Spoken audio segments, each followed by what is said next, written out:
Good morning from Panhandle Outdoors, America's only daily outdoor TV show. Your source for fishing, hunting, and information for folks who enjoy the great outdoors. Now sit back, relax. It's Panhandle Outdoors.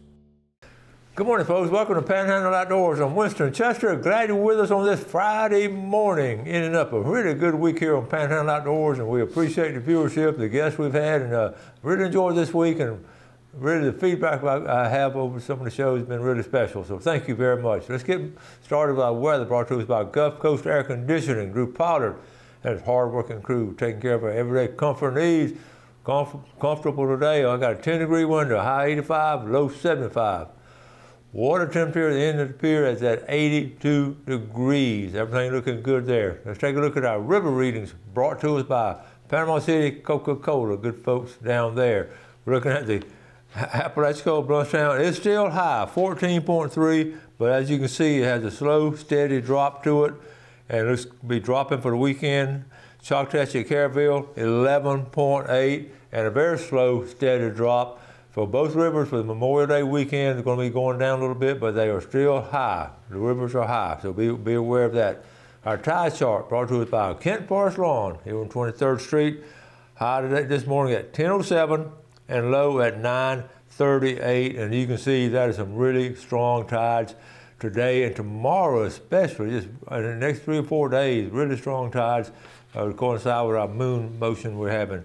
Our winds are becoming southwest at about 14. Pretty sporty right there. Our fish and game times brought to us by Blue Water Outriggers in Port St. Joe. Folks, if you haven't been down there lately, I mean, it's amazing at the things and the stuff they have in that store, from clothing to fishing gear, and it's amazing. And you can spend, if you can't find something, just go back and look again, because they've got everything there for the outdoorsman, and it makes a great gift too, a gift certificate from Blue Water. I've received some, and I've given some out. Anyway, our fishing game times are 12:12 to 2:12 this morning. And this evening after lunch, 12:40 to 2:40. Okay, let's take a break. We'll be right back.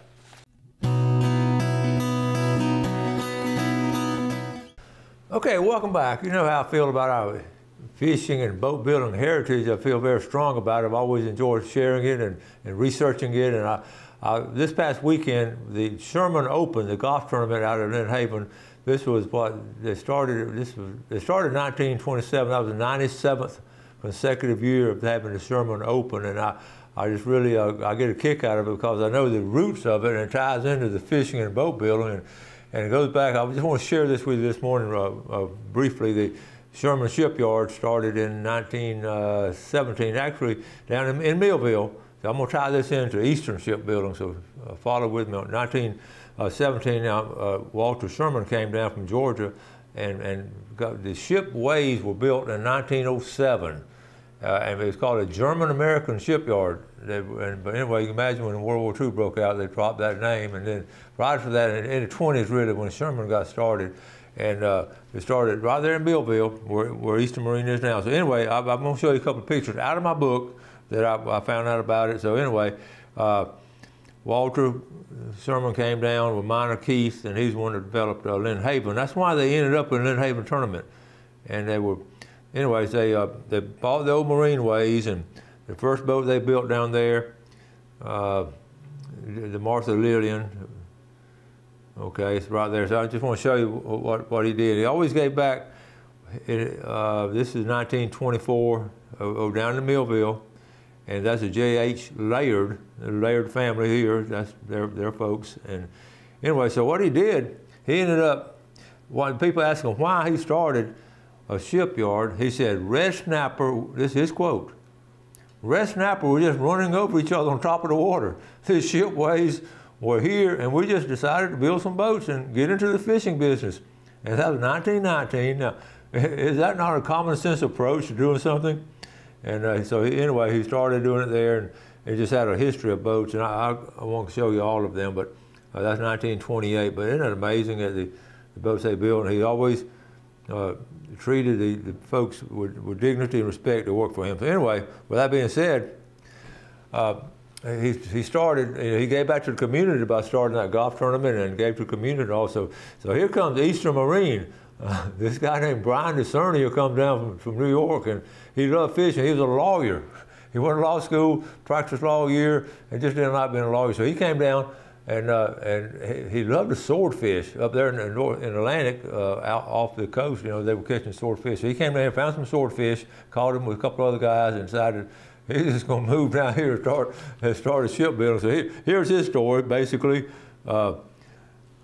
Anyway, I had some great interviews with DeCernia. He had an Allenton branch and all, and he said, oh, here's one coming off the waves, swordfishing. And here's a story there. It's in the book if you want to read it, but basically they've been around building boats for so long. So tying all this together, the point I wanted to get at was that this past weekend we had that big fishing tournament. Eastern Marine had a big fishing tournament down at Gaskin Park in Weewall, and had hundreds of people fishing it. Isn't that something how for almost over 100 years the boat building and the fishing industry tie together and are giving back to the community, and all of that's together. And I just thought what a great deal, because what they're doing with the Eastern Marine tournament, they're giving that money to the Gulf Coast Children's Advocacy Center for doing something good for a fellow man. So you can't help but get a good feeling about all of that. So I just wanted to share that with you and see how it sort of ties together. How Sherman started it, Eastern Marine kept it going, and of course George DeCernia keeping it going now. There's a lot of folks, and I get a warm feeling being around people like that, and just a smile on my face. So I just want to share that with you. So anyway, I want to get a couple of pictures, but I wanted to make sure. I hope you have appreciation of that as much as I do. I got several pictures to share with you. This is coming down. Okay, jumping into modern days now. At Wakulla, the photographer down in Wakulla County took this great picture. The guy's name is Waldorf Photography, but look at that belated woodpecker. Now look at those. This is our neighboring county, Wakulla County. But isn't that a great picture? The contrast, and they know. Actually said the mama bird had been in there and fed them, and then the daddy bird came, and they were still hungry. So I know they want to show that to you. And okay, we had a good breaking point. Let's take a quick break. We'll be right back.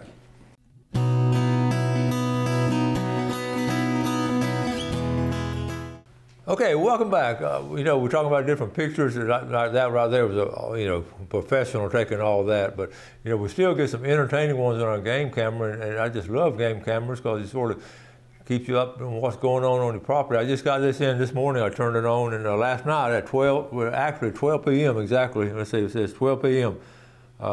There it is. I got that's a young bear cub up there, and he's walking right toward the camera. So anyway. I'm starting to get a lot of bear pictures. Michael Harris sent a really good bear video. I don't have time to show it now, but I will maybe next week, of one of them actually walking up right there in front of his camera. So they're moving around now. They're coming out of hibernation and moving around and eating some of this fresh growth and all kinds of stuff in the woods. They're sort of entertaining to me.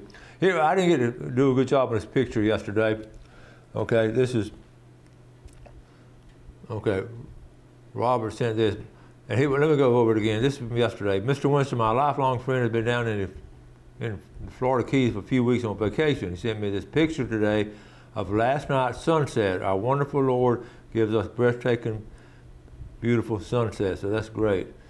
And what had happened is, he told me the story behind it. His friend, actually, they were in all those tornadoes and all, and their house was all messed up, and their neighbors actually lost their lives in those tornadoes, and they just sort of came down here to move around and sort of get another area. Okay, here we go again. Every day, thousands of innocent plants are killed by vegetarians. Help end the violence. Okay. I've got two funny. I don't normally do two funny ones back to back. When I retire, I will have a little house on the lakeside. Okay. Now listen, this is actually tomorrow, and it's sort of. I just found out about it last night. So it's a great activity. This is up at the E.O. Wilson Biophilia Center, and it's going to be for kids ages here's from 9 a.m. to 2 p.m. A great opportunity to take some young people to get outdoors because they're going to do some cool stuff. Now, here's some of the things they're going to be doing. Check this out. At 9:30, they're going to have a Bobcat chat. I don't know what to do with that, but I would like to go see that. And second, World of Wonder, this is outdoor stuff. And 10 o'clock, they bring out the Fox. You see they got different times for each one of those, 10, 12, 45, and 1:30. And then the Raptor Ramble on the Terrace. They have some birds coming in, and they're going to be really cool. The eagle feeding, how many times can you see that? And then a reptile room. It's closed for about 45 minutes, but it's open the rest of the time. So is that not some cool stuff going on tomorrow at the E.O. Wilson Center? Go check with Dalton Allen. And here's the hours for the summer. They're going to be open June and July, the public hours from 9 to 2 on Thursdays and Fridays if you just want to go out there and check it out. And there's admission prices, $10, and you can't go to the movie for that, and yet you're going to see a lot more cool stuff. So we appreciate the E.O. Wilson Center. I posted this last week. One more time, if you're looking for lead, for any kind of bush hooks, any kind of serious fishing you're going to do with big lead, Corey Williams, and he's in Weewall, and there's the phone number there. He can customize you some lead. Bush hooking 850. Let's see. I want to get into this. This is CC. I haven't talked about this, but it's actually starting tomorrow also. I've been bombarded with information. Remember we started a while back, they were tagging redfish in CCA of Florida, and then also Texas, Louisiana, all kind of, there were 11 different states. But it's really gotten sort of more sophisticated now, and back when it originally started, they would just tag redfish, and you saw the boats you could win. I know you remember us talking about it.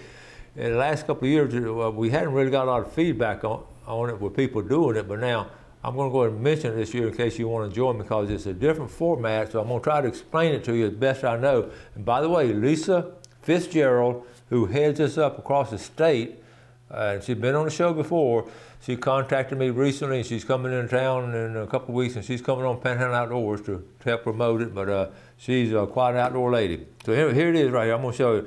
Win $500,000 in prizes. Okay, it goes all the way to September 2nd. Catch a star, S-T-A-R, star redfish, and said, hey, Winston, they sent me all this information. They've got all kinds of divisions.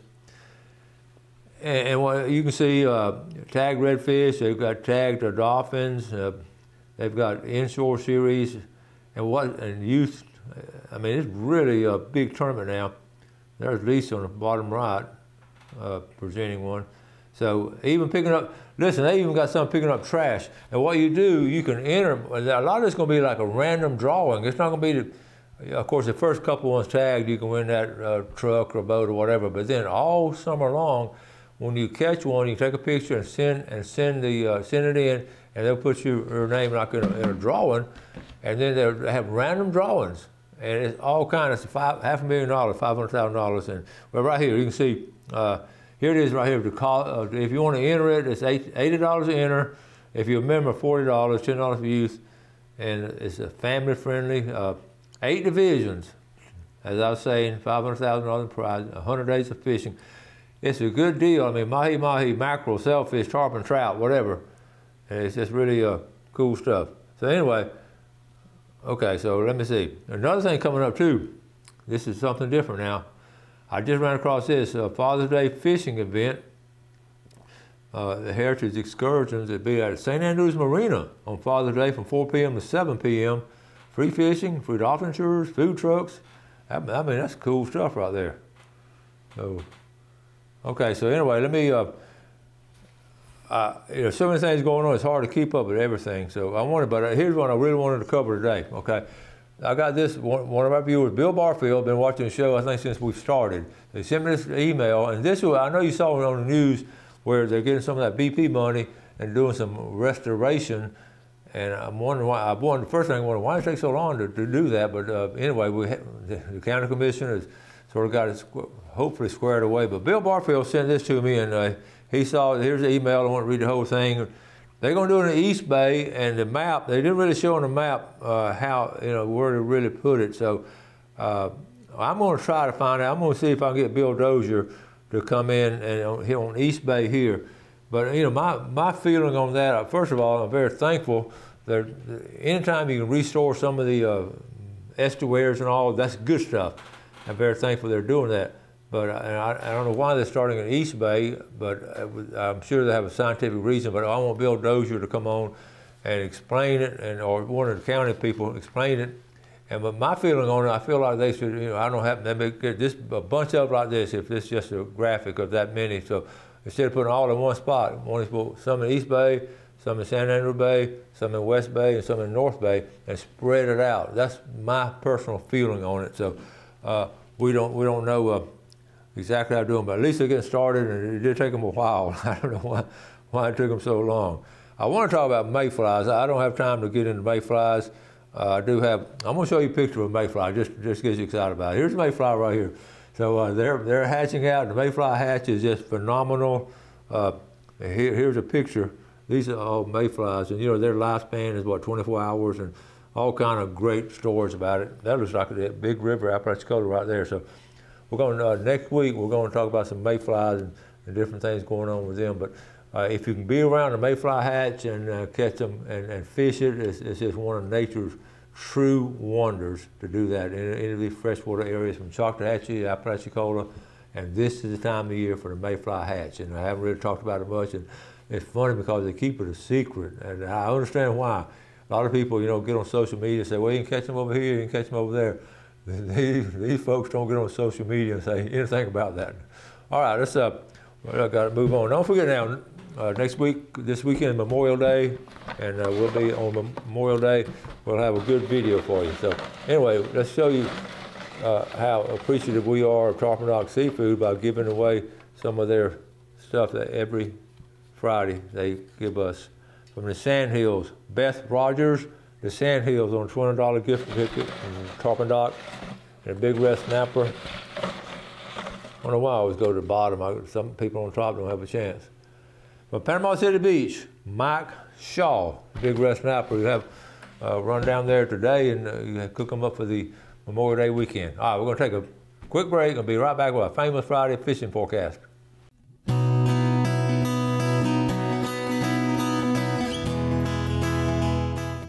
Okay, welcome back and welcome to Famous Friday Fishing Forecast, brought to us by Jessica Ling, Insurance and Financial Group, and Matt Andrews of Hammer Down Roofing and Construction. Good folks there. We really appreciate them. Like I say, every Friday, how much I appreciate those folks there, and a lot of y'all are doing business with them now.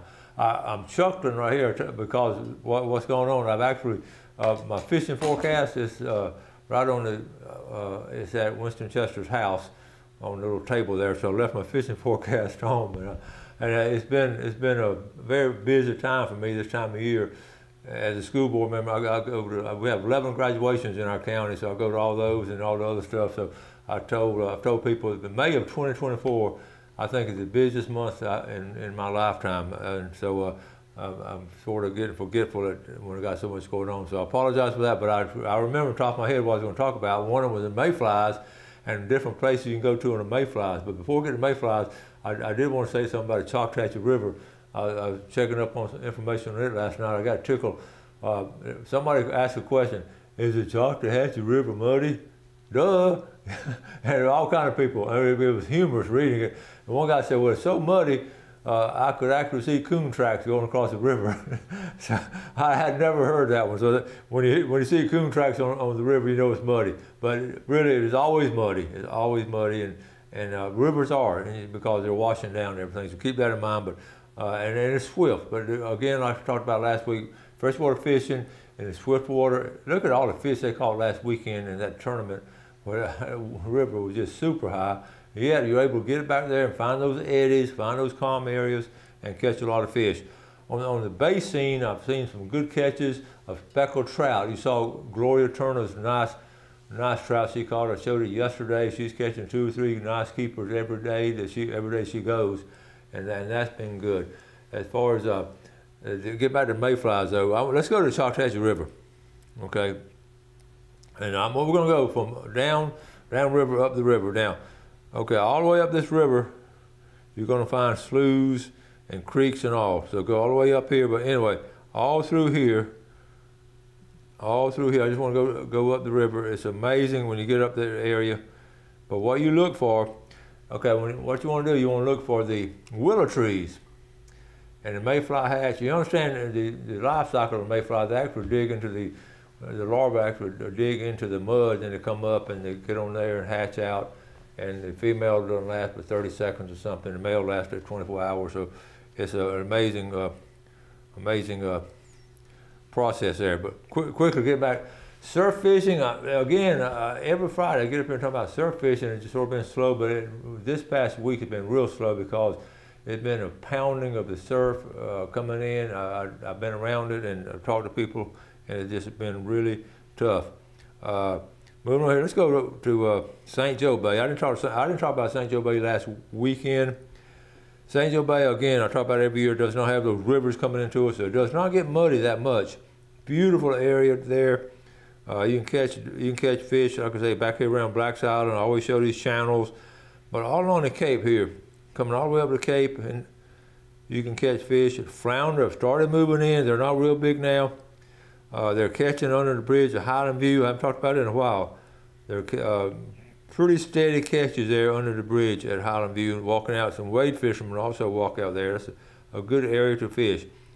The intercoastal is muddy, but again, it's good water there. And Wimico, let's go to Wimico. They really talked about the catches last week. I talked to several groups I personally talked to that fished out of Lake Wimico. And it's just really good fishing in Wimico. Let's quickly move over to Choctawhatchee Bay area. Don't let me skip St. Andrew Bay system. The bridge fishing, I saw some good pictures of kayakers again this week around the bridge. They were real steady there. Over here on the Pretty Bayou area, see right in that area, I know a lot of houses and all, but see all those docks right there? There's some good redfish. See how that channel goes along right there and blow it up? See how that channel goes along there? Some really good fishing there. And Robinson Bayou, that canal right there is always held fish. That's some secret spots. Before Sweet Bay came in, that used to be a great area up in here, but it's sort of washed up right now. So anyway, I'm gonna run out of time. Choctawhatchee in general, I'll be over there over in Destin this coming week, and I'm gonna try to really try to calm down a little bit. I'm trying to do some surf fishing if I can sort of get there early before the crowd. So the Destin area, all the way South Walton, should be pretty steady if you can go fishing early in the surf. And the bay system, like I said, Choctawhatchee Bay is muddy, so be aware of that. But also, it's going to be some interesting stuff. I have some guests on next week that has some unique experiences in Choctawhatchee Bay. Let me wrap things up for the week. As always, we appreciate you watching the show, and thanks for all that great feedback, and do something good for someone else today. Enjoy the outdoors, and let's take care of outdoors, and God bless. Thanks for watching America's only daily outdoor TV show, Panhandle Outdoors with Winston Chester, featuring hunting, fishing, and other activities and information to help you enjoy the great outdoors. Join us next time for Panhandle Outdoors.